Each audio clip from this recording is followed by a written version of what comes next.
Most gardeners spend a fortune chasing blooms that vanish by August, but there are 12 plants quietly sitting in gardens around the world, asking for nothing, fed by nothing, and yet they flower so heavily you would swear someone is out there at midnight doing the work for you. No fertilizer, no fuss, just color, season after season, year after year. Dude, welcome back to Gardens Heaven, and a huge warm welcome to everyone joining us for the very first time. You picked a good day to show up. If you have ever wanted a garden that practically runs itself, stay right here, because this video was made for you. Drop a hello in the comments and hit that subscribe button so you never miss what we grow next. Plant number 1. Turpentine plant that looks like someone crossed a wildflower with a shrub and got something better than both. This is Baptisia australis, also called false indigo, and most gardeners have walked past it in a nursery without a second glance. That is a mistake. Every spring it pushes up tall spikes of deep violet-blue blooms, so rich they look almost painted, and it does all of that without a single scoop of fertilizer because its roots fix their own nitrogen underground just like a legume. It is slow the first 2 years, but by year 3 something shifts and it becomes a full rounded mound that can live in the same spot for 20 years untouched. After blooming, the seed pods turn nearly black and rattle in the wind like tiny maracas, so the interest never fully stops even after the flowers are gone. For zones, Baptisia is incredibly generous, thriving from zone 3 all the way through 9. That covers most of North America, good parts of Europe, and stretches of Australia and New Zealand. Full sun gives you the heaviest bloom. It tolerates poor soil, clay, even sand, and the only thing it truly dislikes is having its roots disturbed. Pick your spot, plant it once, and let it do the rest. Plant number 2. Nobody talks about Liatris spicata at backyard barbecues. Nobody posts about it going viral on gardening forums. It just quietly sits in gardens, does its job, and makes everything around it looks like it was professionally arranged. Also called blazing star or gay feather, it blooms from the top of its spike downward, which is the exact opposite of every other flowering plant you own, and that alone makes it one of the most visually interesting things you can grow without spending anything on its upkeep. Darmbertor Tarol Blair 1 Toy Star Gutienyer Gesch Binentals Viction Store.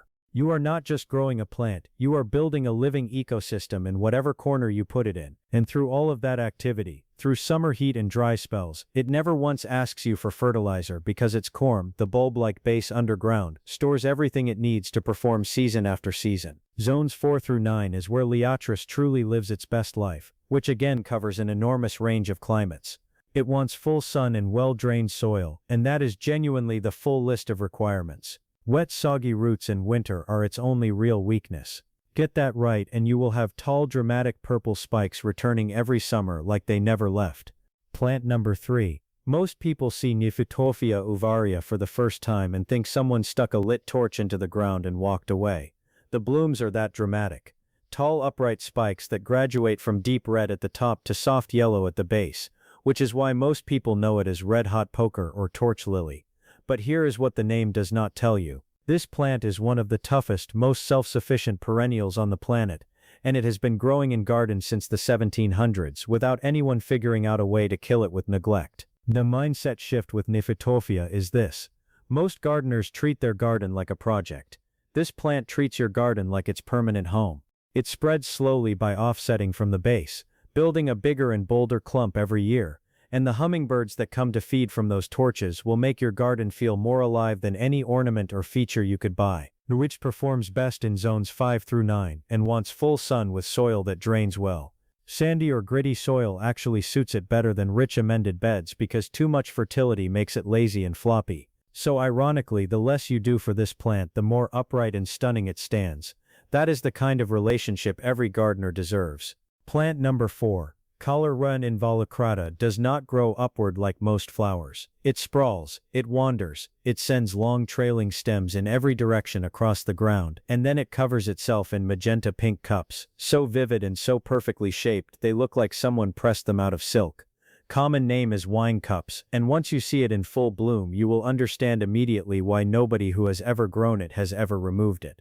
It fills gaps, softens edges, and spills over walls in a way that no amount of careful planting design could replicate. The underground story is where things get really interesting. Cholera grows a deep taproot that looks almost like a parsnip, and that root is the reason this plant never needs you. It reaches down into subsoil moisture that surface plants cannot access, feeds itself through dry summers, and comes back every spring from that same root, with more energy than the year before. The poorer and drier your soil, the more at home it feels. Zones 4 through 8 is its sweet spot, making it a brilliant choice across a wide range of climates including the hot dry middle of North America where other perennials simply give up. Full sun is non-negotiable, drainage matters, and after that your only job is to stay out of its way. A plant that thrives on neglect and rewards you with color from late spring all the way into fall is not common. This one is worth finding. Plant number 5. There is a plant that smells like a candy shop, blooms for 4 straight months, reseeds itself quietly around your garden every year, and has never once in its entire existence asked a gardener for fertilizer. Augustache funiculum, called Anise Hyssop, sits in that rare category of plants that give more than they take every single season.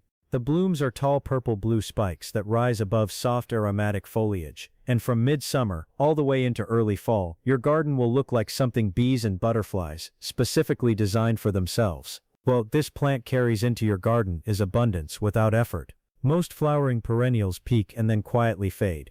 Augustache just keeps opening new blooms from the bottom of the spike upward, extending its season longer than almost anything planted beside it. When it finally sets seed in autumn, it drops those seeds into the soil, and by spring you will find little seedlings appearing in the most unexpected and often most perfect spots around the garden. Zones 4 through 9 covers its range comfortably, though some varieties push into Zone 3 with good snow cover. It wants full sun and lean soil, and this is important because rich, heavily amended beds make it produce more leaves than flowers. Poor soil keeps it focused on blooming. Once established, it handles drought without complaint, stands upright without staking, and returns every year with zero input from you beyond simply enjoying the view.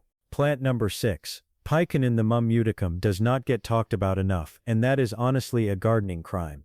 Common name is clustered mountain mint, and while the word mint might make you think of something invasive and chaotic, this one behaves itself completely differently. It grows in a tidy upright clump, tops out at about 3 feet, and in midsummer the tops of every stem turn a striking silvery white that from a distance looks like snow settled on your garden in July.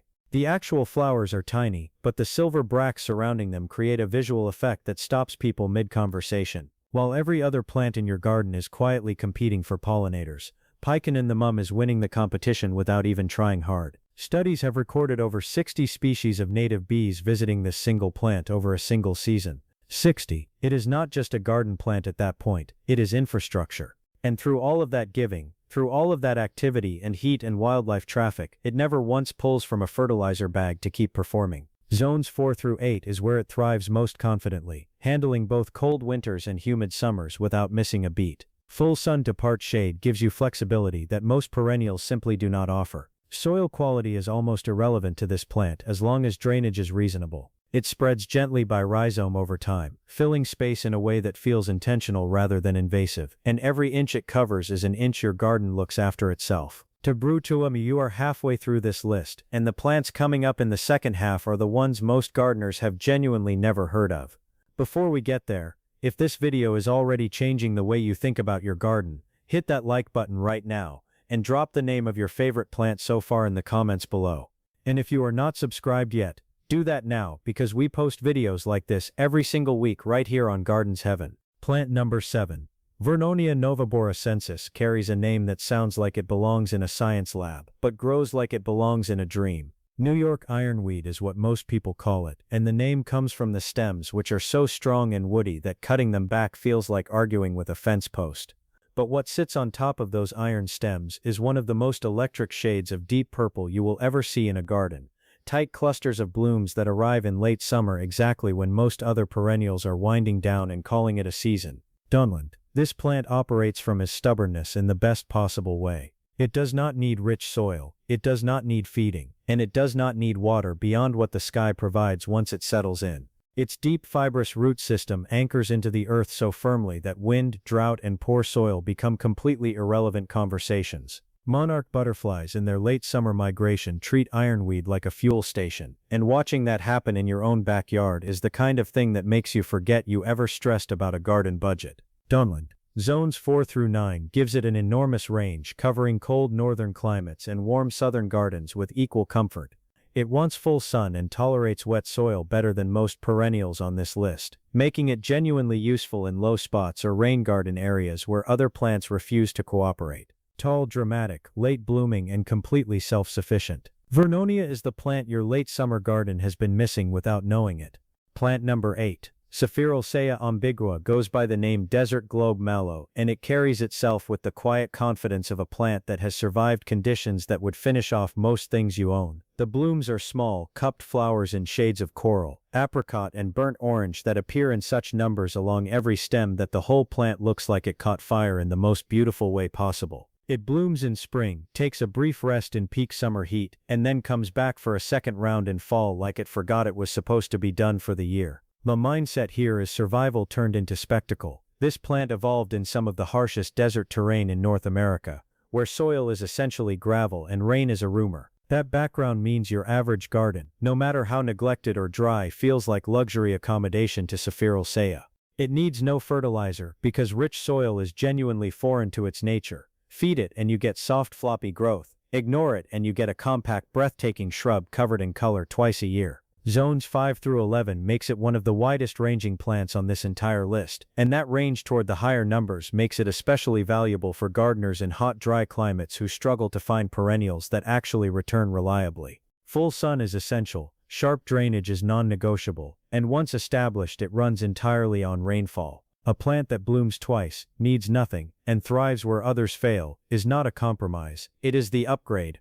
Plant number 9. Anise trifoliata is the plant that makes sophisticated gardeners smile and everyone else ask questions. Bowman's root is its common name and it grows with an airy delicate quality that feels almost accidental, like wildflowers decided to organize themselves into something elegant. Slender burgundy red stems hold small white star-shaped blooms that flutter in the lightest breeze, and when those blooms drop their petals, the burgundy sepals remain and keep the show going for weeks longer. It is one of those rare plants that is interesting in every single phase of its growth from spring to frost. Bowman's it grows in conditions that most flowering perennials would use as an excuse to underperform.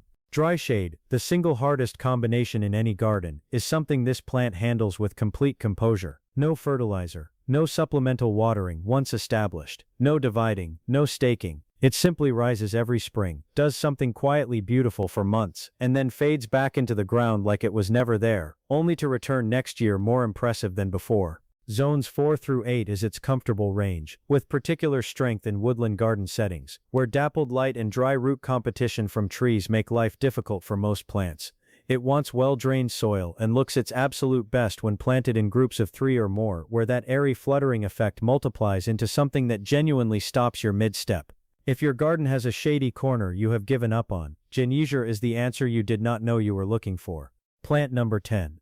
Delosperma cupri does something that should not be physically possible for a ground cover. It produces blooms so intensely magenta pink and so reflective in sunlight that they appear to generate their own light source. Ice plant is the common name, and the reason for that name is the tiny glistening structures on the leaves that catch sunlight and sparkle like crushed ice scattered across the foliage. It hugs the ground completely, spreads outward in a slow satisfying carpet, and from late spring through fall it barely stops flowering long enough to take a breath. Delacondich, it evolved in the Rocky Mountain terrain of South Africa, where soil is essentially crushed stone and rainfall is unpredictable at best. That origin story means your garden's most neglected sunny slope, your driest rockery, your most forgotten border edge. Those are exactly the spots where Delosperma decides to perform its best work. Fertilizer does not just go unused here. It actively works against the plant by encouraging soft growth that loses the compact sparkle that makes it so visually striking. Zones 5 through 11 gives it remarkable versatility, and its ability to handle both heat and surprisingly cold winters makes it useful across a range of climates that most succulent-type plants cannot claim. Full sun is essential, drainage is everything, and water once established becomes largely optional. It roots as it spreads, slowly stitching itself across bare soil, and turning problem areas into something that looks deliberately and expensively designed. That is the quiet power of a plant that has nothing left to prove. Plant number 11, Termincaria, Amplexicaria amplexicalis, does not announce itself loudly, and that is exactly what makes discovering it feel like finding something the gardening world forgot to tell you about. Red bastard is its common name, and it produces slim upright pokers of deep crimson blooms from midsummer, all the way to the first hard frost, which means while every other perennial in your garden is winding down and looking tired, this one is still standing tall, still flowering, still giving. The bloom season on this plant is not weeks, it is months. Genuine, reliable, back-to-back months of color without a single feed. The mindset Persicaria operates from is endurance without complaint.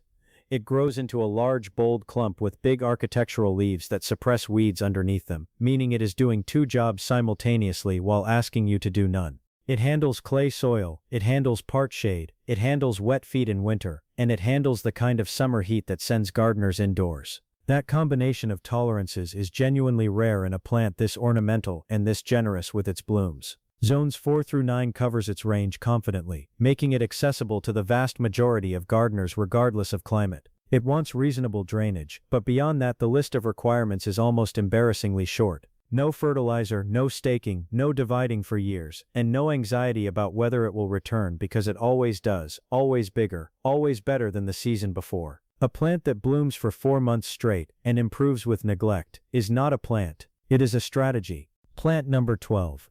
Crampe cordifolia is the kind of plant that makes a garden look like it has a secret.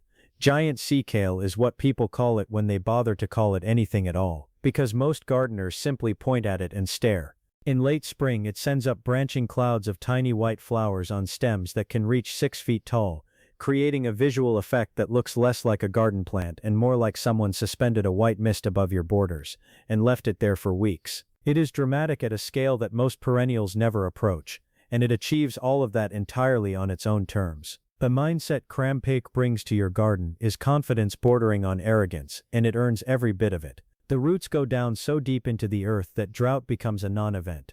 Poor stony soil is not a challenge, it is a preference. Those deep roots mine minerals from subsoil layers that fertilizer could never reach anyway, which is precisely why adding fertilizer to this plant is not just unnecessary but genuinely pointless. It feeds itself from the ground up and shows up every spring bigger and more spectacular than the year before without ever sending you a bill. Now here is what I want you to do before you close this video.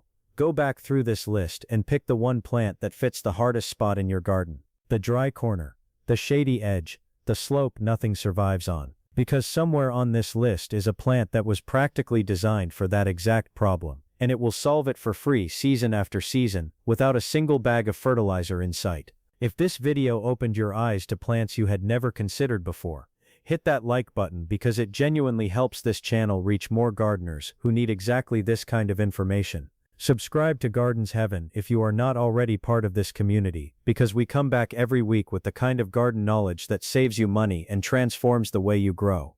Drop in the comments which plant surprised you most today, and if you have already grown any of these, tell us how it went because this community learns best from each other. We will see you in the next one.